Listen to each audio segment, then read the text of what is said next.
Summer trip போகிறேன்னு சொன்னேன். But நான் எங்கே போனேன்றதை இன்னும் நான் ரிவீல் பண்ணல. நான் எங்கே போனேன்னு தெரிஞ்சுக்கணுமா? அப்போ வீடியோவை ஸ்கிப் பண்ணாமல் பாருங்கள். நான் எங்கே போனேன்றதை பற்றியும் அண்ட் ட்ராவல் ஸ்னிப்பட்ஸ் பற்றியும் இந்த வீடியோவில் பார்க்கலாமா? ஏர்லி மார்னிங்கே ட்ரிப் ஸ்டார்ட் ஆனதை லாஸ்ட் வீடியோலேயே நீங்கள் பார்த்துருப்பீங்க. ட்ராவல் ஆச்சு, இந்த சன்னி வெதரில் எப்படா சமாளிக்க போகிறோம்னு நினச்சிட்டு யோசிச்சுட்டு இருக்கும்போது பார்த்தா கொஞ்ச நேரத்தில் ட்ரெஸ்ஸில் ஆச்சுங்க. ரொம்ப ஹாப்பியாக இருந்தது. நல்ல வேலை, கிளைமேட்டும் நல்லா இருக்குது, வெதரும் நல்லா இருக்குது, சரி டிரைவுக்கு செம்மையாக இருக்கும்ன்ட்டு எவ்வளோ சந்தோஷமாக கிளம்புனோம் தெரியுமா? மீன்வைல் இந்த வெதருக்கு சார் ரொம்ப அட்ராசிட்டி பண்ணுவான்னு பார்த்தா இவன் அமைதியாக தூங்கிட்டு இருந்தான். அந்த கிளைமேட் வெதருக்கும் அந்த சில் ப்ரீஸுக்கும் சார் நல்லா தூங்கிட்டு இருந்தாருங்க, டிஸ்டர்ப் பண்ணாமல். அண்ட் கொஞ்சம் சிட்டி அவுட்டர் தாண்டினதுக்கப்புறம் ட்ரிஸிலான ரெயின் வெளுத்து வாங்க ஆரம்பிச்சிடுச்சுங்க. ட்ரை பண்ணவும் கஷ்டமாக இருந்தது. என்னடா இது சன்னி வெதரில் எப்படா சமாளிக்க போகிறோன்னு பார்த்தா இப்போ மழை வேறையா அடித்து வாங்குதுன்னு யோசிச்சுட்டு இருந்தோம். இவன் என்னடானா வெளியே நடக்கிறது கூட தெரியாமல் போஸாக இவன் தூங்கிட்டு இருக்க. இவன் தூங்குகிற போஸஸே தனியாக ஷார்ட்ஸாகவே நான் உங்களுக்கு போடலாங்க, அவ்வளோ இருந்தது. அண்ட் இந்த ஸ்பாட் வந்து அவ்வளோ சூப்பராக இருந்ததுங்க. அது ஆக்சுவலி வந்து ஊட்டியோ கொடைக்கானலோ மூணாரோ இல்லை எந்த ஹில் ஸ்டேஷனுமே கிடையாது. நம்ம சென்னை சிட்டி அவுட்டர் தான். பிரேக்ஃபாஸ்ட்டுக்காக ஒரு ஸ்பாட் நிறுத்தினோங்க. சான்ஸே இல்லை. மெஸ்மரைசிங் ஐஸ் வியூனா இது மட்டும்தாங்க இருக்கும். அந்தளவுக்கு சாட்டிஸ்ஃபைங்காக இருந்தது இந்த மிஸ்டி ஃபாகி வெதர். அண்ட் பிரேக்ஃபாஸ்ட்டுக்கு வந்து நான் பூரி சன்னா மசாலா எடுத்துக்கிட்டேன். அது முடித்ததுக்கப்புறம் ஒரு ரெஃப்ரெஷ்மெண்ட்டாக ஃபில்டர் காஃபி, ஏன்னா நான் பெரிய ஃபில்டர் காஃபி அடிக்ட். அப்புறம் கொஞ்சம் ஷாப்பில் நான் பர்ச்சேஸ் பண்ணிவிட்டு அப்புறம் இப்போ தாங்க கொஞ்சம் தூங்கி எழுந்திரிச்சு மூஞ்சி அந்த ரெயினையும் அந்த ட்ரெஸ்ஸையும் என்ஜாய் பண்ணிவிட்டு அங்கே பாருங்கள், அவன் ஆக்சுவலி அந்த ரெயினை கேட்ச் பண்ணி சாப்பிட்டுட்டு இருந்தாங்க. ஃபன்னியாக, செம்ம ஃபன்னியாக இருந்தது. அவன் காது வேறு பெருசாக இருந்ததுனால அந்த ப்ரீஸுக்கு அது பட்டர்ஃப்ளை மாதிரி ஃப்ளோ ஆச்சு பாருங்கள், செம்ம அழகாக இருந்தால் தெரியுமா? அண்ட் போக போக ரொம்ப மழைங்க, ஹெவி ரெயின், எப்படா சமாளிக்க போகிறோன்ட்டு இருந்தது. பட் பரவாயில்லைங்க, கொஞ்சம் தூரம் போனதுக்கப்புறம் ட்ரெஸ்ஸில் கம்மியாச்சு. அண்ட் கொஞ்சம் வந்து மூடி கிளைமேட்டாக தான் இருந்தது. ரொம்ப ஹெவி வெயிலெலாம் இல்லை, நாங்கள் நினச்சோமா சன்னியெல்லாம் இல்லாமல் கொஞ்சம் சட்டிலாக தான் இருந்தது. ஸோ என்ன காமாக பீஸ்ஃபுல்லாக வந்து எங்கள் ட்ரைவ் போயிட்டே இருந்தது. மீன்வைல் அந்த சைடில் இருக்க நேச்சர்ஸு, சைடில் இருக்க பிளான்ஸு இதெல்லாம் வந்து ஓரளவுக்கு ஷூட் பண்ணலான்னு நினச்சேன். பட் போகிற ஸ்பீடில் என்னால் சரியாக அது கவர் பண்ண முடியல. அண்ட் தென் இது வந்து காவேரி ஆறுன்னு சொன்னாங்க, அதையும் சரியானாலும் ஷூட் பண்ண முடியல. பட்டு நம்ம சென்னையில் வந்து பக்கத்தில் எல்லாம் அப்பார்ட்மெண்ட்ஸு, ஷோரூம்ஸு, ஷாப்ஸுன்னு பார்த்து ரசித்த கண்ணுக்கு இந்த பக்கத்தில் ரோடு 2 சைடும் வந்து சீனரிஸை பார்க்குறதே வந்து அதுவே ஒரு ஐ ப்ளஷராக இருந்தது. அப்புறம் இவன் கொஞ்சம் காரில் ஏதோ அட்ராசிட்டி பண்ண தூங்குனான்னு பார்த்தானா சில டைம் வந்து தூங்குவாங்க. அதுவும் தூங்கும்போதெல்லாம் செம்ம ஃபன்னியாக க்யூட்டாக தூங்கினான். எந்திரிச்சிருக்கும்போது கொஞ்சம் டார்ச்சர் பண்ணிகிட்டு இருந்தான். இந்த மாதிரி வேலையும் நடந்தது. ஃபைனலி ஒரு 2 o'clock 1 o'clock கிட்டே இருக்கும்போது தான் வந்து சன்னியே ஆரம்பிச்சது. கொஞ்சம் வெதர் வந்து ஹீட்டப் ஆகாமல் இருந்துச்சு. ரொம்ப ஹீட்டுங்க, நாங்கள் நினச்சதை எக்ஸ்பெக்ட் பண்ணதை விட செம்ம ஹீட் ஆரம்பிச்சிது. சரி, ஹீட்டை பீட் பண்ணுறதுக்காக கொஞ்சம் இளநீ ஸ்பாட்டை கண்டுபிடிச்சி அங்கே கொஞ்சம் இளநீ அடிச்சுக்கிட்டு அண்ட் திருப்பி ட்ரைவ் ஸ்டார்ட் பண்ணோம். போகிற இடம்லாம் வந்து நல்ல கோகோனட் ட்ரீங்க.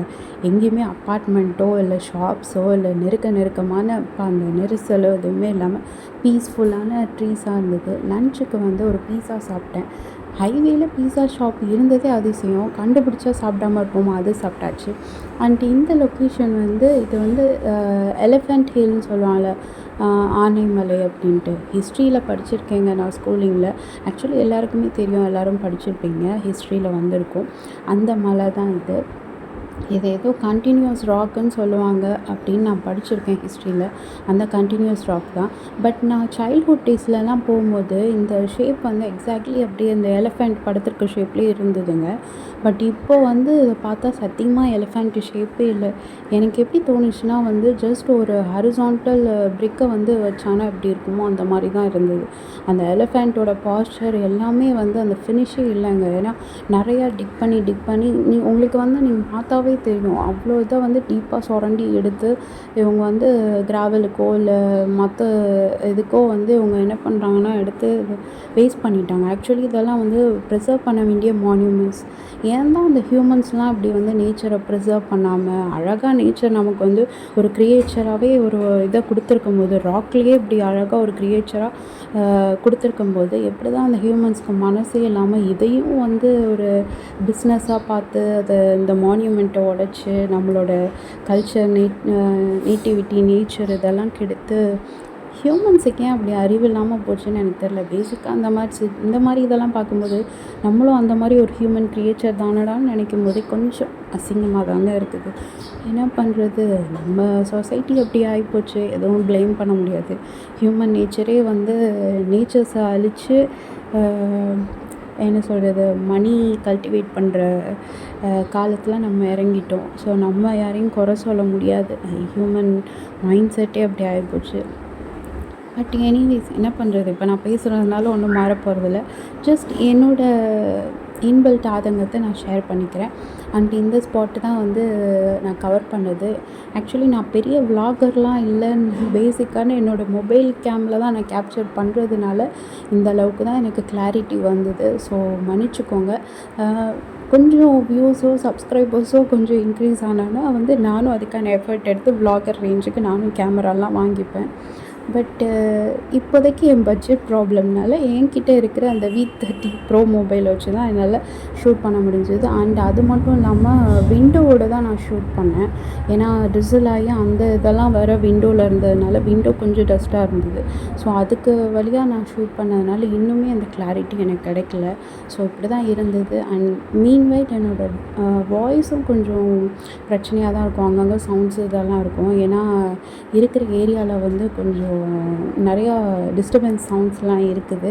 ஸோ அந்த ஆடியோக்குள்ள ப்ராப்ளமும் இருக்கும். ஸோ மன்னிச்சுக்கோங்க. வீடியோ பார்க்குறவங்க திட்டிக்கிட்டே பார்த்தாலும் சரி, எப்படியோ வீடியோ மட்டும் பார்த்துருங்க, நோ ப்ராப்ளம். அண்ட் எஸ்ங்க, இது வந்து அந்த ஆனைமலை ஸ்பாட். வீடியோ ரொம்ப லென்த்தாக தான் போகுது. இதுக்கு மேலே எனக்கு பேசணும்னு என்னென்னு தெரியல.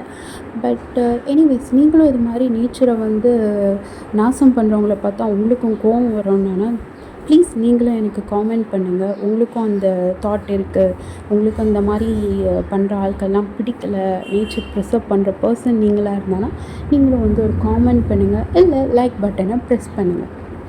அண்ட் இந்த ஸ்பாட் போனதுக்கப்புறம் சில விஷயம்ஸ்லாம் நிறையா நடந்ததுங்க. பட் என்னால் கேப்சர் பண்ண முடியல. நான் வந்து டக்குன்னு என் மொபைலை எடுத்து வீடியோ பட்டன் ப்ரெஸ் பண்ணுறதுக்குள்ளே சில ஸ்பாட்லாம் வந்து க்ராஸ் ஆகி போயிடுச்சு போன ஸ்பீடில். ஸோ அதுவும் என்னால் சரியாக எடுக்க முடியல. முடிஞ்ச அளவுக்கு கவர் பண்ணது இந்த வீடியோஸ் எல்லாத்தையும் தான் நான் ஷேர் பண்ணிக்கிட்டு இருக்கேன். ஸோ அதனால் மன்னிச்சுக்கோங்க. இவ்வளோ தூரம் நீ 650 கிலோமீட்டர் ட்ராவல் போயிட்டு இவ்வளோ ஸ்னிப்பட்ஸ் தான் நீ காமிச்சிக்க முடியுமா அப்படின்னு நீங்கள் கேட்பீங்க. பட் என்ன பண்ணுறது. அண்ட் தேர் யூ சி, இது எலிஃபெண்ட் ஃபேஸாகவே இருப்போங்க. சைல்ட்ஹுட் ஃபோட்டோ, சைல்ட்ஹுட்லலாம் நான் பார்க்கும்போது ஈவன் நம்ம ஹிஸ்ட்ரி புக்ஸில் கூட அப்படி தான் இருக்கும். பட் இப்போ பார்த்தானா யூ கேன் சி அதை வந்து நல்லா தோண்டி எடுத்து டிக் பண்ணி அதோடய பாஸ்டரையும் மாற்றி வச்சுருக்கதெல்லாம் வந்து நீங்கள் அப்படியே பார்க்கலாம். அந்த அளவுக்கு கெடுத்து வச்சுருக்காங்க. ஏன் தான் இப்படி பண்ணுறாங்களோ. ஆக்சுவலி இது என்னமோ பாண்டியாஸோட டெம்பிள்லாம் அதில் இருக்குது, அது மேலே இருக்குது அப்படின்னு சொல்லுவாங்க. நான் படித்த ஞாபகம் எனக்கு இருக்குது. பட் இப்படி அதையும் வச்சுக்கிட்டே அவங்க எப்படி ப்ரிசர்வ் பண்ணாமல் இப்படி டிக் பண்ணுறாங்க, எப்படி இதெல்லாம் கவர்மெண்ட் பெர்மிஷன் தராங்கன்னு எனக்கு தெரியல. அண்ட் அது முடிஞ்சதுக்கப்புறம் அங்கங்கே ஒரு ஸ்பாட்டில் வந்து டென்சோ வந்து கொஞ்சம் வாக்கிங் போக ஆரம்பித்தோம். ஏன்னா அவன் காருக்குள்ளேயே அடைஞ்சிட்டு இருந்ததுனால ஏதாவது என் பிளேஸ் காமிக்கும் போது பச்சை பசேன்னு புல்வெளியோ இல்லை ஏதாவது ஒரு பார்க் மாதிரி ஒரு ஏரியா இருக்கும்போதோ அவனுக்காக கொஞ்சம் நிறுத்தி அவனை கொஞ்சம் வாக்கிங் கூப்பிட்டு போயிட்டு அவனை கொஞ்சம் என்ஜாய் ஃப்ரீ பண்ண வச்சோம். அப்புறம் அவனுக்கு கொஞ்சம் பிஸ்கெட்ஸ் இதெல்லாம் ஃபீட் பண்ணிவிட்டு மீன்வைல் நான் இன்னும் என் ஸ்பாட்டை நான் ரிவீல் பண்ணலை. பட் சொல்கிறேன்.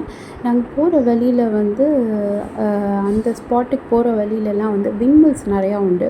ஸோ அதோடய ப்ரொடக்ஷன்ஸ் இதெல்லாம் வந்து அங்கே இருக்குது. மேனுஃபேக்சரர் கம்பெனிஸ்லாம் இருக்குது. ஸோ அதெல்லாம் நான் கொஞ்சம் ஸ்னிப்பட்ஸ் எடுத்தேன். கிளியராக எடுக்க முடியல. But again I am sorry. And இந்த ஏரியாஸில் வந்து விண்மில் ரொம்ப அதிகங்க. விண்மில் வந்து சும்மா தடுக்கி விழுந்தா ஒரு விண்மில்லுன்ற மாதிரி நிறைய விண்மில்ஸ் நீங்கள் பார்க்கலாம். தேர் யூ சி ஓரளவுக்கு என்னால் கேப்சர் பண்ண முடிஞ்சது நான் பண்ணியிருக்கேன். அண்ட் மீன்வைல் அந்த சைடு விண்மில் பார்த்தா இந்த சைடு தான் தூங்கிட்டு இருந்தான். அண்ட் ஈவினிங் டைம் ஆனோடனே கொஞ்சம் பஜ்ஜி சாப்பிட்டேன், அப்புறம் டீ குடித்தேன். இதெல்லாம் என்னோடய ஃபேவரெட்டுங்க. அதனால் இதெல்லாம் சாப்பிட்டேன். இது வந்து என்னென்னா சால்ட் ப்ரொடக்ஷன் பண்ணுவாங்க. ப்ரொடக்ஷனும் ஏதோ எனக்கு சரியாக தெரியல, உப்பளம்னு சொன்னாங்க மம்மி டேடி. அதுதான் இது. அண்ட் நான் போகிற ஸ்பாட்டை சுற்றி இப்படி தாங்க, எங்கே பார்த்தாலும் பனானா ட்ரீஸ்க்கு பஞ்சமே இருக்காதுங்க. அந்த அளவுக்கு பச்சை பசேன்ட்டு பனானா ட்ரீஸை வந்து பனானா ஃபார்ம் மாதிரி எல்லா இடத்துலையும் போட்டு வச்சுருப்பாங்க. அந்த மாதிரி ஒரு பிளேஸ் தான் நான் போகிற ஸ்பாட். அண்டு இது வந்து என்னென்னா தாமிரபரணி ரிவர் வந்து சேருற இடமோ சம்திங் மம்மி டேடி ஏதோ சொன்னாங்க, பட் ரிஜிஸ்டராவில். பட் இந்த ஏரியா உங்களுக்கு இந்த ஏரியா சார்ந்தவங்க நீங்கள் யாராச்சும் இருந்தானே எனக்கு காமெண்ட்டில் எனக்கு சொல்லுங்கள், இது என்ன ஸ்பாட்டுன்ட்டு. நான் ஏதோ லூஸ்தனமாக தெரியாமல் வளரக்கூடாது. அண்ட் இது வந்து ட்ராவலில் அமேஸ் பண்ணி பார்த்த விஷயங்க. இவர் பாருங்கள், சேல் பண்ணுறதுக்கு எவ்வளோ டசன்ஸ் ஆஃப் பனானாவை எடுத்துகிட்டு போயிட்டுருக்காரு பாருங்களேன். இதெல்லாம் வந்து சிட்டியில் இருக்க யாராலையும் பண்ண முடியாதுங்க. ஒன்லி இந்த மாதிரி இடத்துல உள்ளவங்களால தான் பண்ண முடியும். அண்ட் போக போக ட்ராவல் கொஞ்சம் லாங் போக போக டென்சோ வந்து கொஞ்சம் டவுன் ஆக ஆரம்பிச்சிட்டான். பாப்பா வந்து கொஞ்சம் டல்லாகி தூங்க ஆரம்பிச்சிட்டான். மடியிலேயே ஹீட்டுக்காக அப்படியே படுக்க ஆரம்பிச்சிட்டான். என்ன பண்ணுறது? அண்டு இதெல்லாம் வந்து நான் போகிற ஸ்பாட்டில் வந்து இருந்த சர்ச்சஸ்ஸு. இங்கே உள்ள சர்ச் ஆர்கிடெக்ட்ஸ்லாம் வேறு லெவலில் இருக்கும். அண்ட் நைட் வந்து டின்னருக்கு ஒரு ஃபலூடா மட்டும் எடுத்துக்கிட்டேங்க. அப்புறம் டென்சோ கொஞ்சம் சுறுசுறுப்பாக. ஓகே, இப்போ நான் ரிவீல் பண்ணிடுறேன் நான் எங்கே போகிறேன்றது. என்னோடய ஹோம் டவுனுக்கு போகிறேன். என்னோடய ஹோம் டவுன் வந்து மெஞ்ஞானபுரம், விச் மீன்ஸ் சவுத் சைடில் தூத்துக்குடி டிஸ்ட்ரிக்டில் இருக்க ஊர் தாங்க இது. இதுதான் அந்த ஆல்மோஸ்ட் நைட் ஆயிடுச்சுங்க ரீச் ஆகிறதுக்கு. அண்ட் எங்கள் வீடு வந்து இது பக்கத்தில் தான் இருக்குது. And finally after a daylight travel and a moonlight travel we reached our destination, Meignanapuram. இந்த சர்ச் செம்மையாக இருக்குல்ல. இதை பற்றியும் நான் ஃபர்தர் வீடியோஸில் உங்களுக்கு ஷேர் பண்ணுறேன். இதே மாதிரி நிறைய வீடியோஸ்க்கு என் சேனலை லைக் பண்ணுங்கள், ஷேர் பண்ணுங்கள், சப்ஸ்கிரைப் பண்ணுங்கள், பெல் ஐக்கானை ப்ரெஸ் பண்ணிக்கோங்க for notification. See you in the next video. Bye.